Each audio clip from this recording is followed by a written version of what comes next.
Hello and welcome to the XPath tutorial with Selectors Hub XPath tools.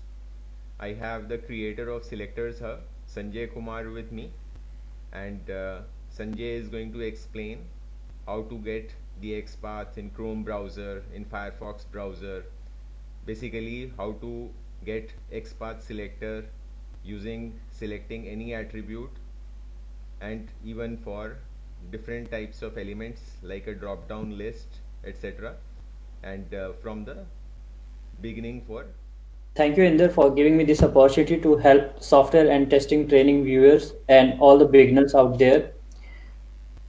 This session is going to really help them learn about XPath and XPath tools, how they can write an actual meaning of writing their own XPath, because whole word used to say we should write our own XPath, but we never discuss what is the meaning of writing XPath. So the very first thing, what is XPath? Yes, we can do the Google. I'm sure like you guys can do the Google. So I'm not going to the like theoretical definition. Let me tell you the actual purpose and the actual meaning of XPath. What is XPath? Basically, all the selectors are the address of every of the web elements. Let's say for an example, if we have to put some value over here, like in software testing space blog, in this blog, if you have to search something, if you have to search for selectors of here, so to type in this box, what we need first, we need the address of this box. Then we will move our mouse there. Then we click here. Then we start typing here something, selectors hub or XPath or anything, right? So basically, this is XPath is an address of any web element, and there could be multiple types of address, like every place used to have an address, but there could be multiple types, right? You can go by left, right, and then right. You can go by right, left, and then right. So there could be multiple ways to reach one place. So similarly, in automation in the web world, there are multiple ways to reach at one element. XPath is one of the type. So I hope you got the basic understanding what is XPath. It's the address of a web element. Yes, Actual definition, if you want to go, that you can read, like this is a XML and full form, you can read about it and all. I'm not going in that details. Let me explain you how we can write the XPath now. There are multiple ways. One is like you can start writing with forward slash, single forward slash, and double forward slash. So here, suppose we have to write an XPath for this search field, this one. So how do we write? Like we can inspect this element, and there are two ways, as I said, like one is single forward slash, other is double forward slash. What is the difference between single forward slash and double forward slash? When you start writing with a single forward slash, it will all go one by one in the DOM.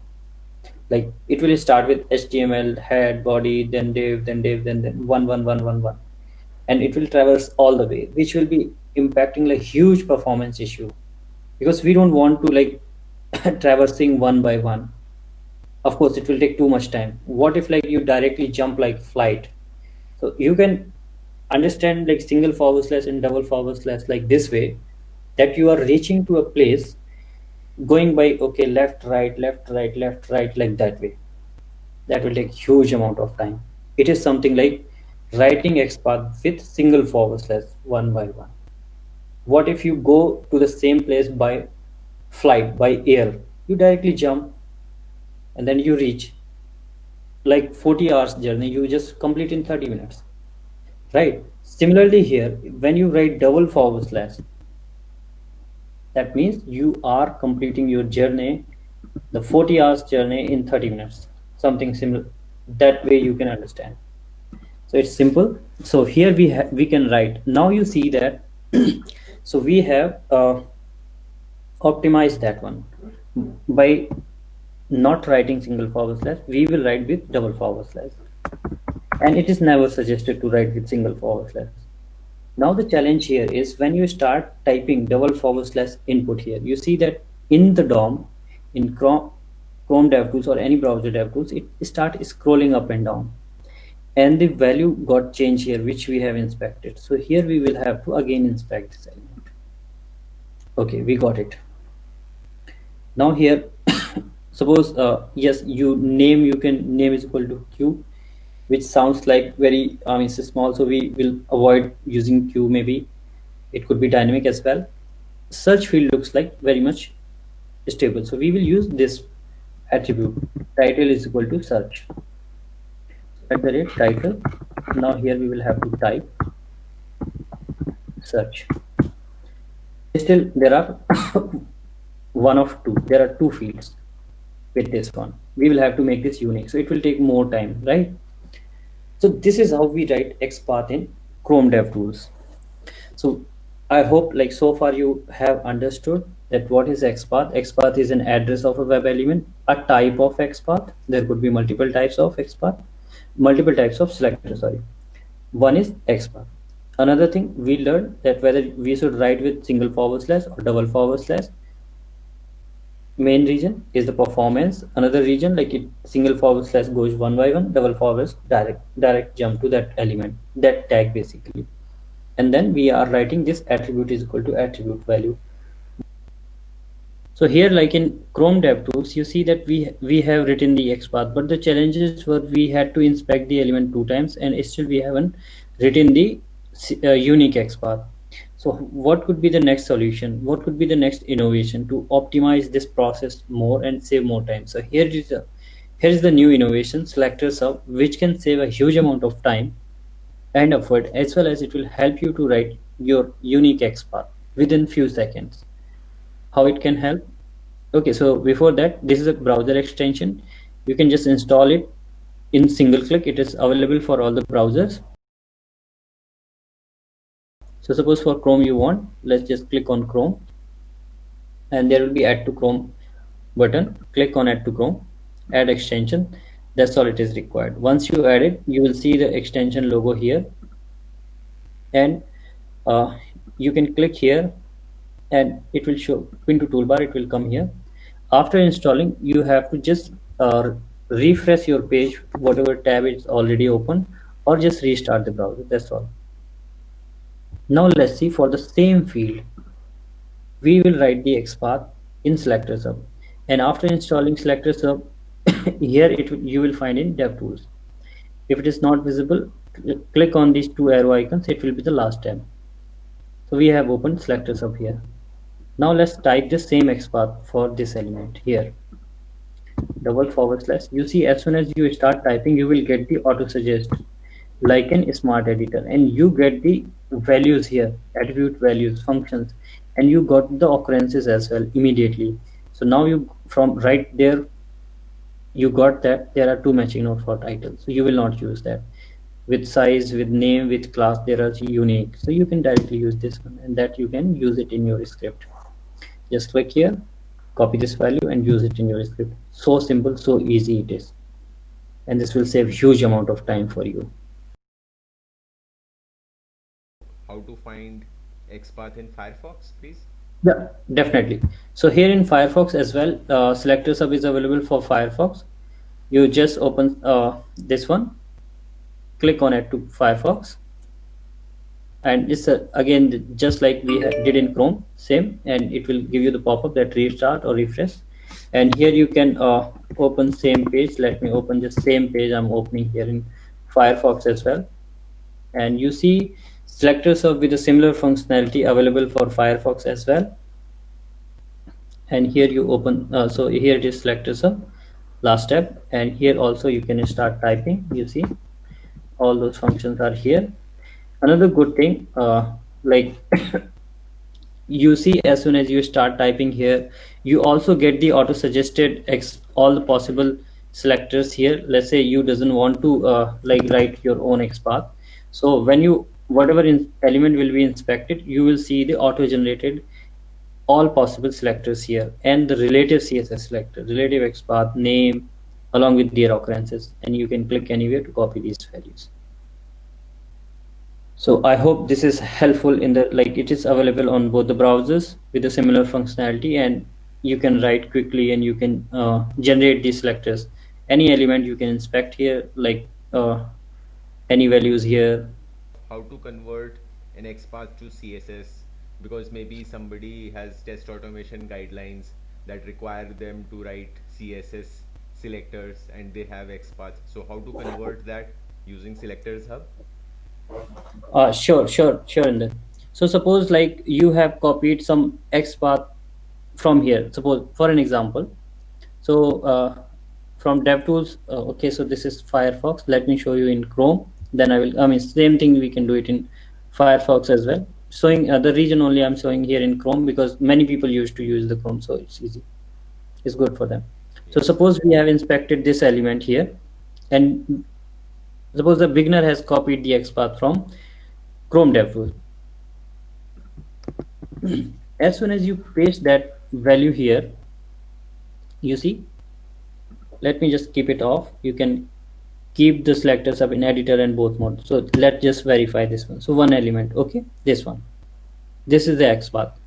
Now you just turn on this selector sub. To get the CSS selector for this XPath, for your XPath, you copy and paste it here, press enter.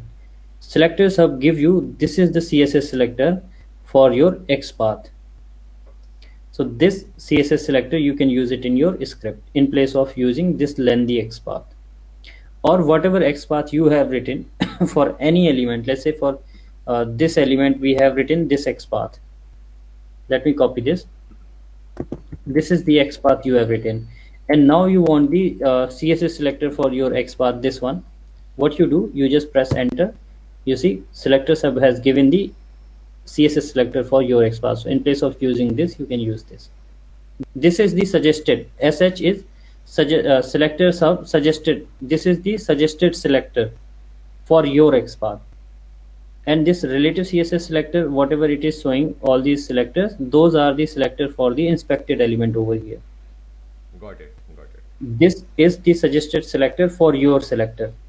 Okay. And hash distance is a CSS selector.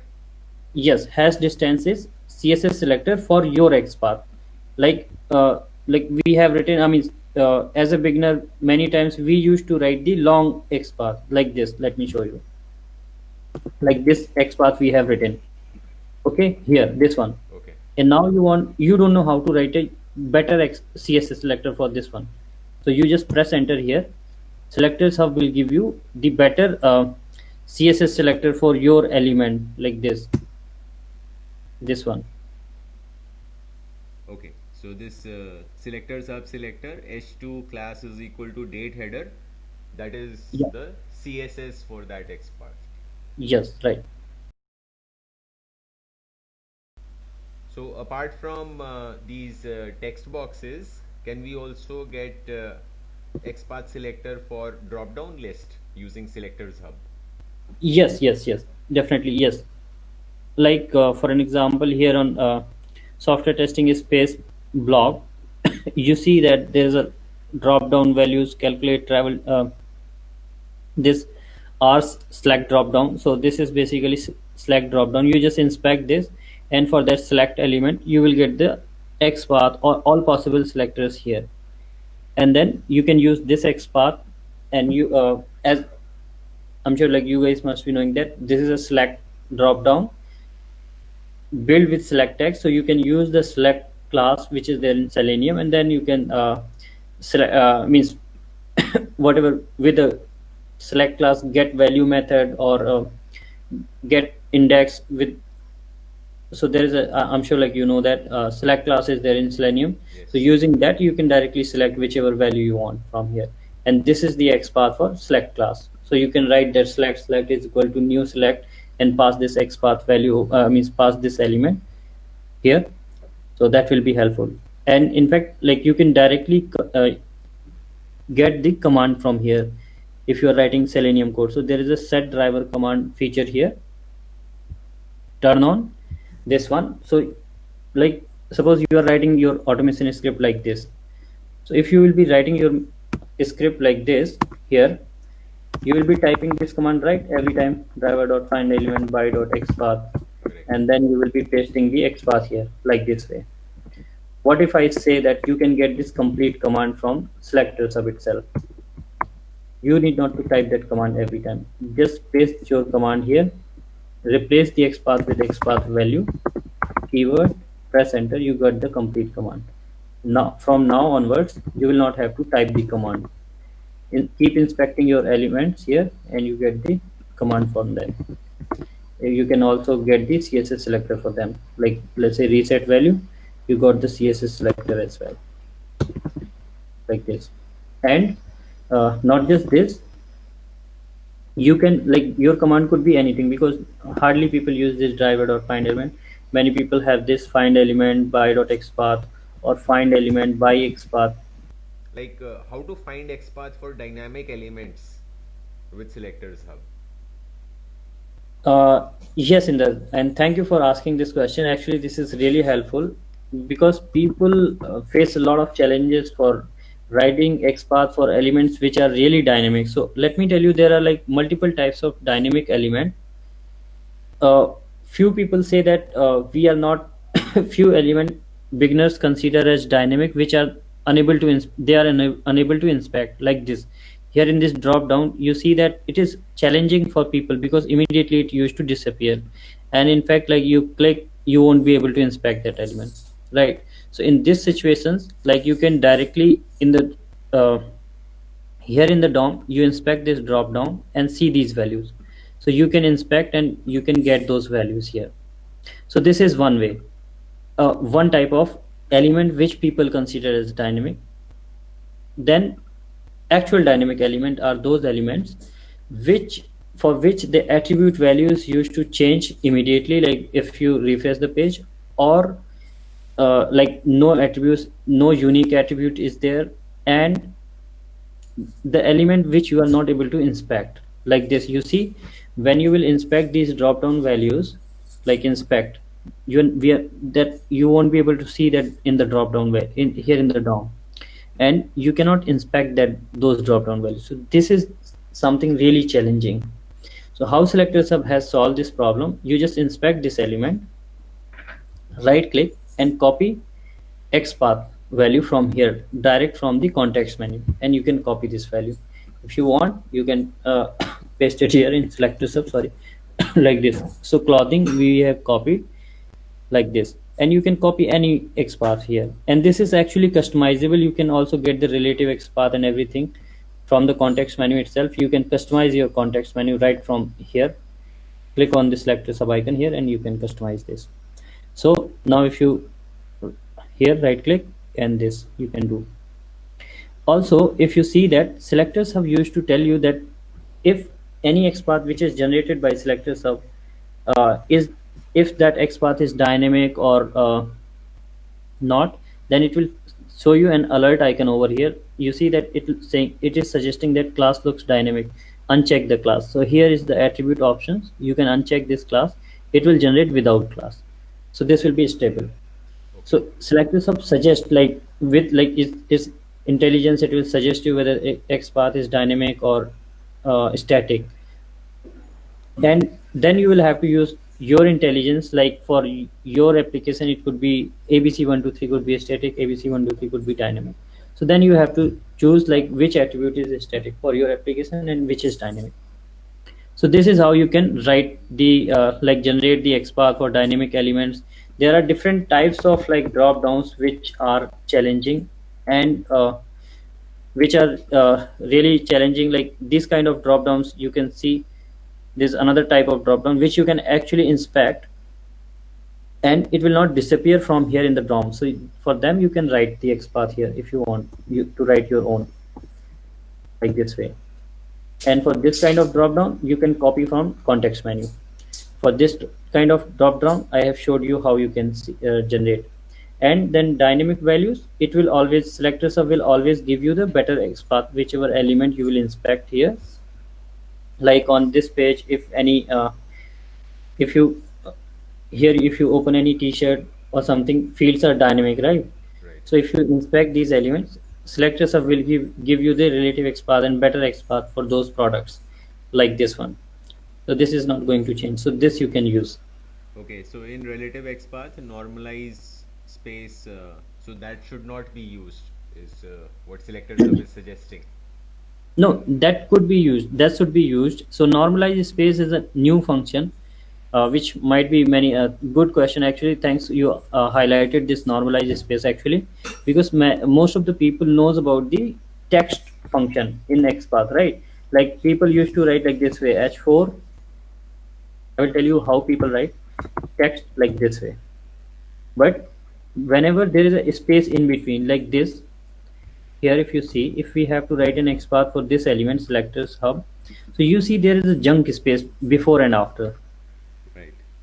Right. So in this kind of situation, we cannot write like this way, that /a and then text is equal to, we cannot write like this way, right? This is 0 of 0. Then we used to have to write like contains and then remove the space manually. We have to do that, all those stuff. So this is challenging part. So in place of doing all this, XPath has introduced a new function which is normalized space. You see still, okay, this was missing, so 1 of 5. But if you do same thing here in selectors hub, one second, this website after adding it, this one, if you do here /a and then you see normalized space. So with normalized space, basically it removes, trim the value, basically trims the spaces out of that yeah. Yes. path. Okay. So let me just quickly walk through. If you want to generate XPath with your desire, like it is generating with text here, you see that you doesn't want with text, you can uncheck this text box. So basically this is your attribute choice. You can also pass your attribute name here, whether if you want to generate with some specific attribute, let's say because many people used to have QID, data ID, so you can just pass that value here and then hit enter. You see that it will start generating with your attribute, and all these settings will be saved in your local. You need not to reset them again. You see, when you will open it again, it will be there. Yes. To copy the value, you need not to click on the copy icon direct only. You can click anywhere here in the header. So this is a tip actually, and useful, really useful. No need to mouse over on this directly. And then you can customize the UI. So this is the only tool which helps you, like whatever UI you want to see, you can design that. Like you click on this, you see you doesn't like this, you can hide it, you can turn on, you can hide it. If you doesn't want to see these auto generated XPaths, you can keep it just editor mode, as simple as it is. Likewise, you can customize the context menu as well from here. So there are lot many features. As much as you explore it, you will fall in love with this one. Yes. All right, Sanjay, that was a very good XPath tutorial with Selectors Hub XPath tools. Thank you so much. Thank you so much, Inder. It was nice talking to you, and it was great session, and thank you for giving me this opportunity to help people.